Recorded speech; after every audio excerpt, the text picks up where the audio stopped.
বছর ঘুরে আবারও এলো কাঙ্ক্ষিত হজের মৌসুম। লাখো কণ্ঠে প্রতিধ্বনিত হবে লাব্বাইক আল্লাহুম্মা লাব্বাইক, অর্থাৎ আমি আপনার ডাকে সাড়া দিয়েছি, হে আল্লাহ আমি উপস্থিত। গুনাহ মাফির আকুল আকুতি আর অশ্রুসিক্ত নয়নে মহান আল্লাহর দরবারে আত্মসমর্পণ করতেই বছরের একটি নির্দিষ্ট সময় ধর্মপ্রাণ মুসলমানরা সমাবেত হন আরাফার ময়দানে। সব প্রতীক্ষা শেষে এবারে শুরু হতে যাচ্ছে হজের আনুষ্ঠানিক কার্যক্রম।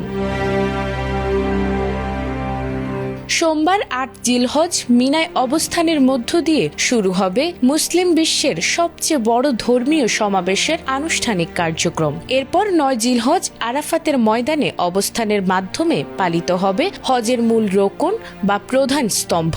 গত শুক্রবার সন্ধ্যায় আয়োজিত এক সংবাদ সম্মেলনে সৌদি আরবের পাসপোর্ট অধিদপ্তরের হজ কমান্ডিং অফিসার এ তথ্য জানিয়েছেন।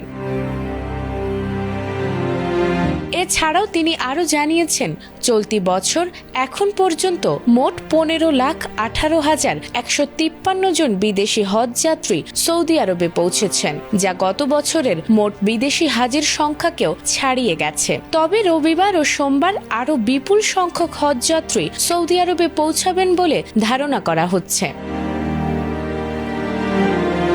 উল্লেখযোগ্য বিষয় হল ২০২৫ সালে মোট ১৬,৭৩,৩২০ জন ধর্মপ্রাণ মুসলিম হজ পালন করেছিলেন। এর মধ্যে সৌদি আরবের বাইরে থেকে আসা হজ যাত্রীর সংখ্যা ছিল ১৫,০৬,৫৭৬ জন। তবে এবারে সেই সংখ্যাও ছাড়িয়ে গেছে, আর তাই ধারণা করা হচ্ছে এবারের হজ আয়োজন গত বছরের তুলনায় আরও বড় পরিসরে অনুষ্ঠিত হতে যাচ্ছে।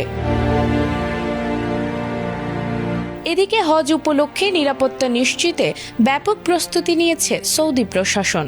সব দিকেই রাখা হয়েছে কড়া নজরদারি। এছাড়াও এবছর বিভিন্ন নিরাপত্তা ও সেবামূলক সংস্থাগুলোর মধ্যেও রয়েছে চমৎকার সমন্বয়। এর ফলে আল্লাহর মেহমানরা স্বাচ্ছন্দ্য ও নিরাপত্তার সঙ্গে তাদের হজের ইবাদত সম্পূর্ণ করতে পারবেন।